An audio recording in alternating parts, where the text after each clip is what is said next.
आज का हमारा अध्याय है कोयला और पेट्रोलियम। हम अपनी मूलभूत आवश्यकताओं के लिए विभिन्न पदार्थों को उपयोग में लाते हैं। इनमें से कुछ प्रकृति में पाए जाते हैं और कुछ का निर्माण मानवीय प्रयासों से किया गया है।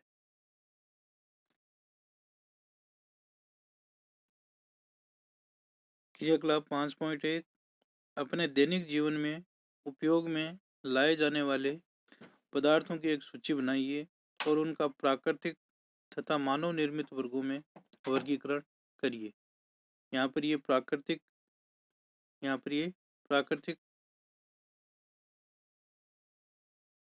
वस्तुओं को लिखना है, यहाँ मानव निर्मित वस्तुओं को लिखना है।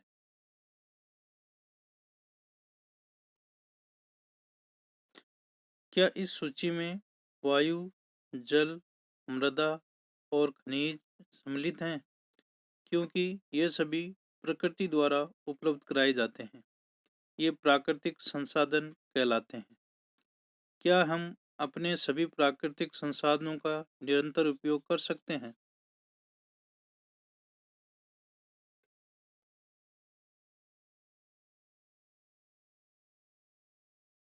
क्या वायु, जल और मृदा मानवीय क्रियाकलापों द्वारा समाप्त हो सकते हैं?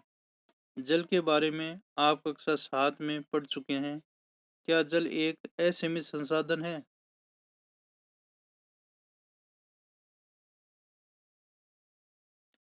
प्रकृति में विभिन्न संसाधनों की उपलब्धता की दृष्टि से प्राकृतिक संसाधनों को व्यापक रूप से कई वर्गों में बांटा जा सकता है।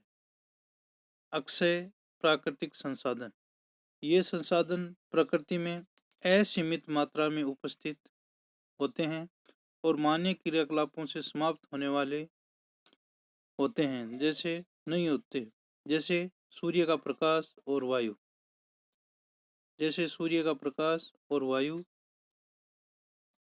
अक्षय प्राकृतिक संसाधन, ये संसाधन प्रकृति में असीमित मात्रा में उपस्थित होते हैं और मानवीय क्रियाकलापों से समाप्त होने वाले नहीं होते, जैसे सूर्य का प्रकाश और वायु।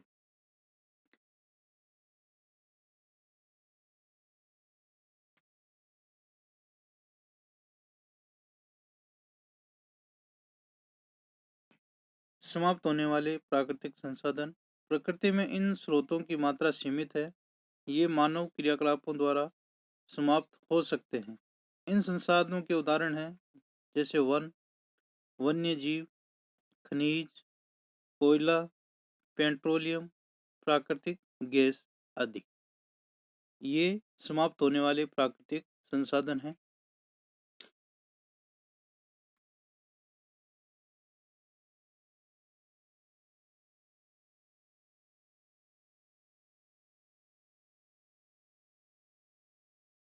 क्रियाकलाप 5.2 यह कक्षा हेतु सामूहिक क्रियाकलाप है।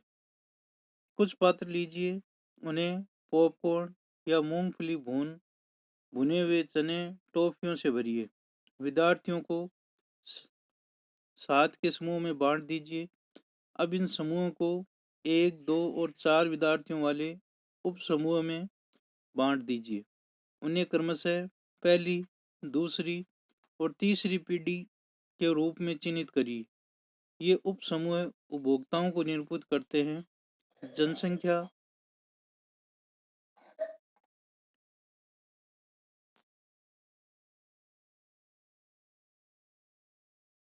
जनसंख्या में वृद्धि के साथ साथ दूसरी और तीसरी पीढ़ी में उपभोक्ताओं की संख्या अधिक है। प्रत्येक समूह के लिए मेज पर एक पूरा भरा पात्र रख दीजिए।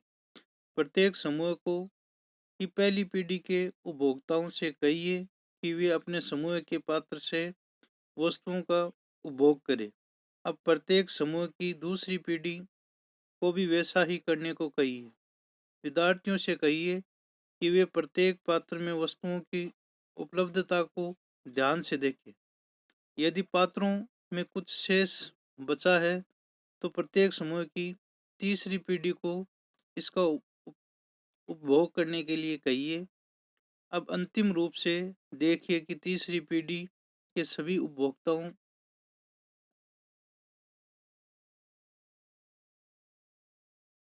को खाने हेतु कुछ मिला या नहीं। यह भी देखिए कि क्या पात्रों में अब भी कुछ शेष बच गया है।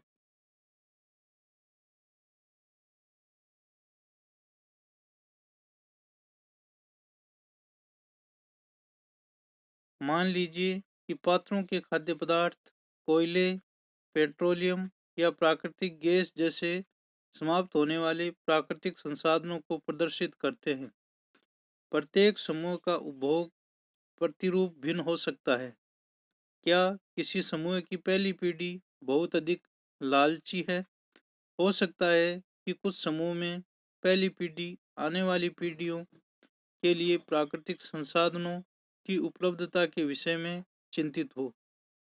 इस अध्याय में हम कोयले, पेट्रोलियम और प्राकृतिक गैसों जैसे कुछ समाप्त होने वाले प्राकृतिक संसाधनों के विषय में अध्ययन करेंगे। इनका निर्माण सजीव प्राणियों के मृत अवशेषों या जीवाश्मों से होता है, अतः इन्हें जीवाश्म ईंधन कहते हैं।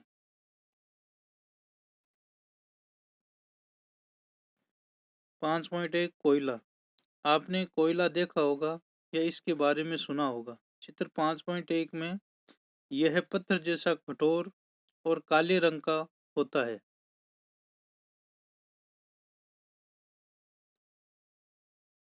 यहाँ पर चित्र 5.1 में कोयले को दिखाया गया है। खाना पकाने हेतु उपयोग आने वाले ईंधनों में कोयला एक है। पहले इसका उपयोग रेल इंजनों को चलाने के लिए भाप बनाने में होता था। इसका उपयोग तापीय शक्ति संयंत्रों में विद्युत उत्पन्न करने हेतु भी किया जाता है। कोयले का उपयोग विभिन्न उद्योगों में ईंधन के रूप में भी किया जाता है। कोयले की कहानी। कोयला हमें कहाँ से प्राप्त होता है और ये कैसे बनता है?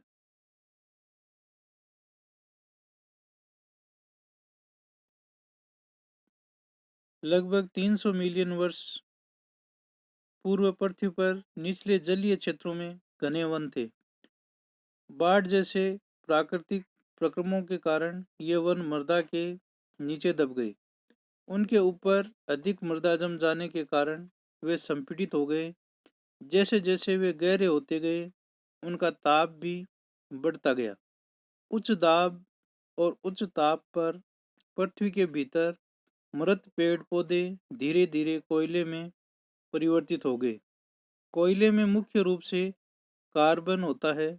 मृत वनस्पति के धीमे प्रक्रम द्वारा कोयले में परिवर्तन को कार्बनीकरण कहते हैं। क्योंकि यह वनस्पति के अवशेषों से बना है, अतः कोयले का जीवाश्म ईंधन भी कहते हैं। चित्र 5.2 में एक कोयले की खान को दिखाया गया है। यहाँ पर ये कोयले की खान को दिखाया गया है। चित्र 5.2 में ये कोयले की खान को दिखाया गया है।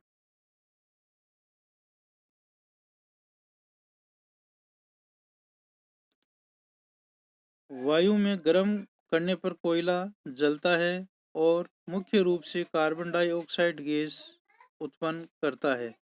उद्योग में कोयले के प्रक्रमण द्वारा कुछ उपयोगी उत्पाद प्राप्त किए जाते हैं, जैसे कोक, कोल तार और कोयला गैस। कोक। यह एक कठोर, सरंदर और काला पदार्थ है।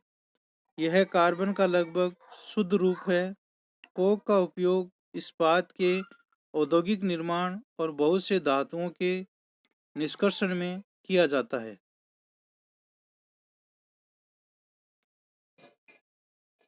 कोलतार। यह एक अप्रिय गंध वाला गाढ़ा द्रव्य होता है। चित्र 5.3 में यह लगभग 200 पदार्थों का मिश्रण होता है, जैसे चित्र 5.3 में कोलतार को दिखाया गया है।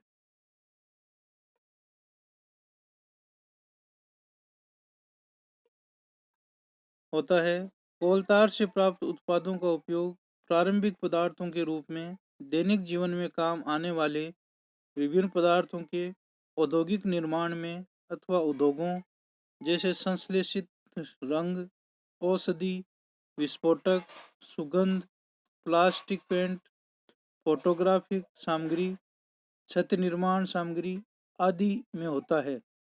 रोचक तथ्य है कि मोथ और अन्य कीटों को भगाने हेतु प्रयोग में लाई जाने वाली नेफ्थलीन की गोलियां भी कोलतार से प्राप्त की जाती है।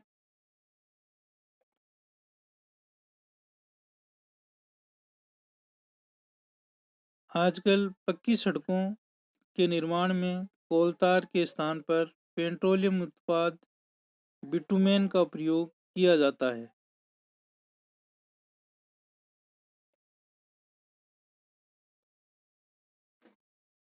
सी कोयला गैस। कोयले के प्रक्रमण द्वारा कोक बनाते समय कोयला गैस प्राप्त होती है। यह कोयला प्रक्रमण संयंत्रों के निकट स्थापित बहुत से उद्योगों में ईंधन के रूप में उपयोग की जाती है। लंदन में 1810 में, न्यूयॉर्क में 1820 के आसपास कोयला गैस का उपयोग प्रथम बार सड़कों पर रोशनी के लिए किया गया था। आजकल इसका उपयोग रोशनी के बजाय ऊष्मा के स्रोत के रूप में किया जाता है।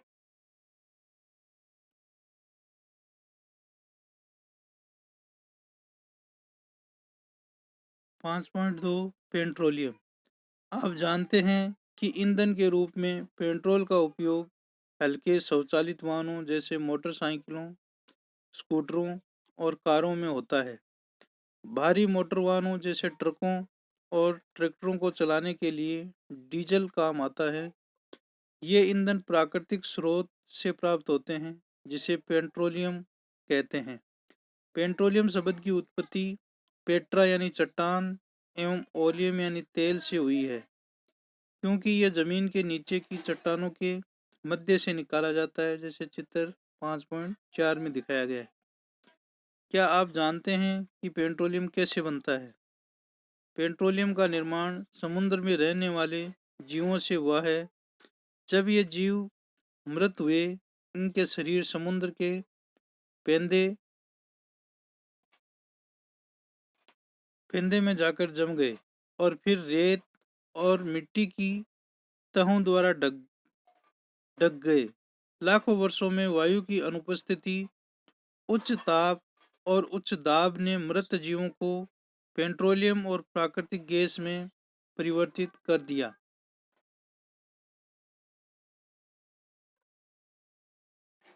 चित्र 5.4 देखिए, जो पेट्रोलियम और प्राकृतिक गैस के भंडारों को दर्शाता है।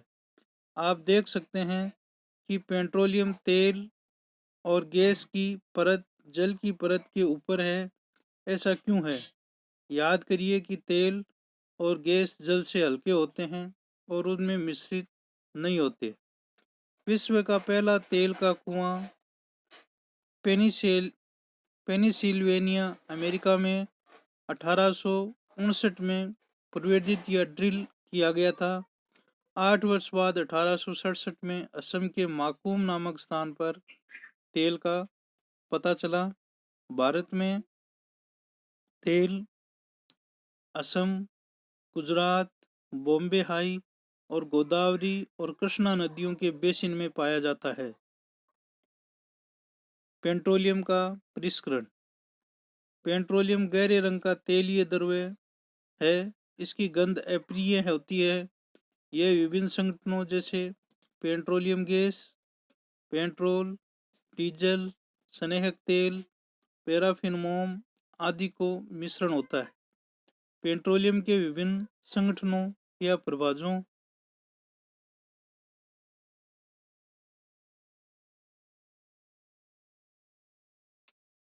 यहाँ पर चित्र 5.4 में पेट्रोलियम और प्राकृतिक गैस के भंडार को दिखाया गया है।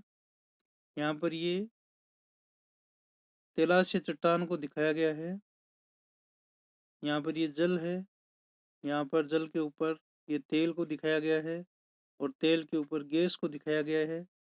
और ये अप्रवेश्य चट्टान है, यानी नीचे जल, इसके ऊपर तेल और उसके ऊपर गैस, इस तरह से दिखाया गया है। पेट्रोलियम और प्राकृतिक गैस के भंडारण को दिखाया गया है। और ये कुआं है, ये कुएं को दिखाया गया है।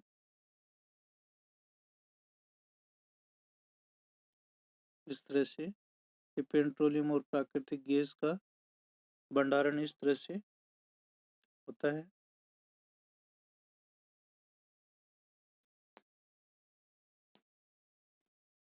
चित्र 5.5 में पेट्रोलियम प्रसंस्करण करते हुए दिखाया गया है।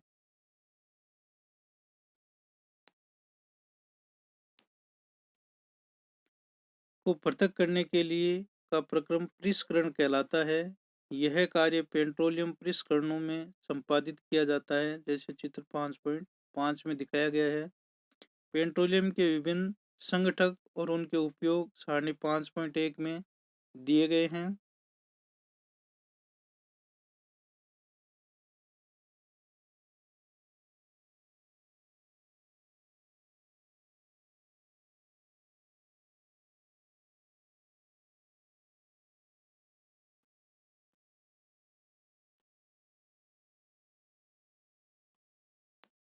सारणी 5.1 पेट्रोलियम के विभिन्न संघटक और उनके उपयोग।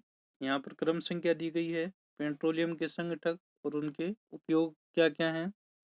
पहला है द्रवित पेट्रोलियम गैस LPG। इसका उपयोग है घरों और उद्योगों में ईंधन के रूप में होता है। दूसरा है पेट्रोलियम मोटर ईंधन और शुष्क धुलाई के लिए विलायक के रूप में इसका उपयोग होता है। तीसरा है मिट्टी का तेल स्टोव, लैंप और जेट वायुयान के लिए ईंधन के रूप में इसका उपयोग होता है। डीजल भारी मोटर वाहनों और विद्युत जनित्रों के लिए ईंधन के रूप में इसका उपयोग होता है। स्नेहक तेल इसका स्नेहन के रूप में इसका उपयोग होता है। पैराफिन मोम, मरहम, मोमबत्ती, वेसलिन आदि में इसका उपयोग होता है। बिटुमेन पेंट एवं सड़क निर्माण में इसका उपयोग होता है। इस तरह से पेट्रोलियम के विभिन्न संगठनों का उपयोग होता है।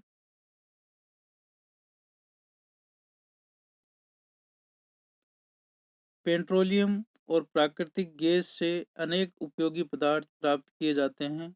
इन्हें पेट्रो रसायन कहते हैं। इनका उपयोग अपमार्जक रेशे जैसे पॉलिएस्टर, नायलॉन, एक्रिलिक आदि, पॉलीथीन और अन्य मानव निर्मित प्लास्टिक आदि के औद्योगिक निर्माण में किया जाता है। प्राकृतिक गैस से प्राप्त हाइड्रोजन गैस का उपयोग उर्वरकों जैसे यूरिया के उत्पादन में किया जाता है। आपने बहुत अधिक व्यावसायिक महत्व के कारण पेट्रोलियम को काला सोना भी कहते हैं।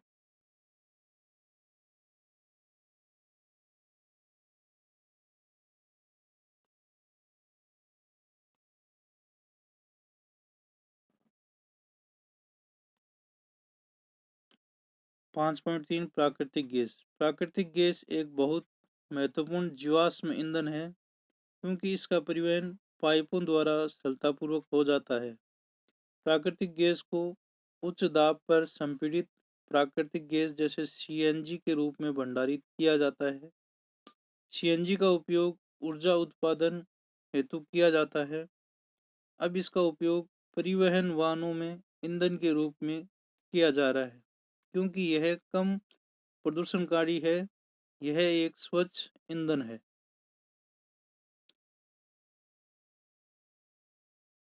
CNG का अधिक लाभ यह है कि इसे घरों और कारखानों में सीधा जलाया जा सकता है, जहां इसकी आपूर्ति पाइपों के माध्यम से की जा सकती है।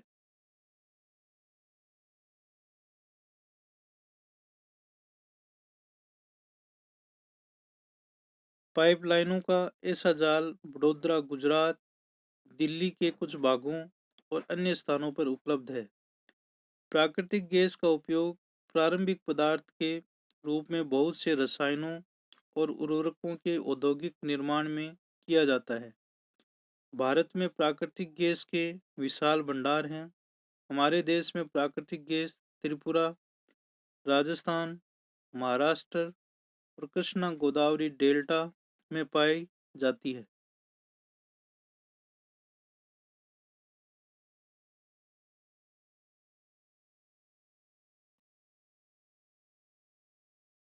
क्या प्रयोगशाला में मृत जीवों से कोयला, पेट्रोलियम और प्राकृतिक गैस बनाई जा सकती है?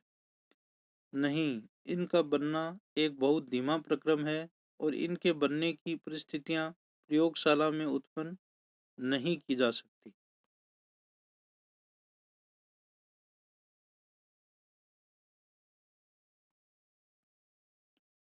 5.4 कुछ प्राकृतिक संसाधन सीमित हैं। आपने इस अध्याय के प्रारंभ में पढ़ा है कि कुछ प्राकृतिक संसाधन जैसे जीवाश्म ईंधन, वन, खनिज आदि समाप्त होने वाले होते हैं। आप जानते हैं कि कोयला और पेट्रोलियम जीवाश्म ईंधन हैं। मृत जीवों के ईंधन में परिवर्तन के लिए लाखों वर्ष का समय लग जाता है। दूसरी ओर इनके ज्ञात भंडार कुछ सौ वर्ष और चलने वाले हैं। इसके अतिरिक्त इन ईंधनों का जलना वायु प्रदूषण का प्रमुख कारण है।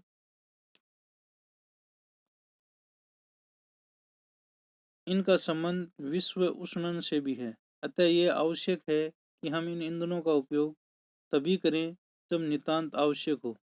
इसके परिणाम स्वरूप पर्यावरण बहुत बेहतर बनेगा, विश्व उष्णन का कम खतरा रहेगा और ईंधनों की उपलब्धता लंबे समय तक होगी।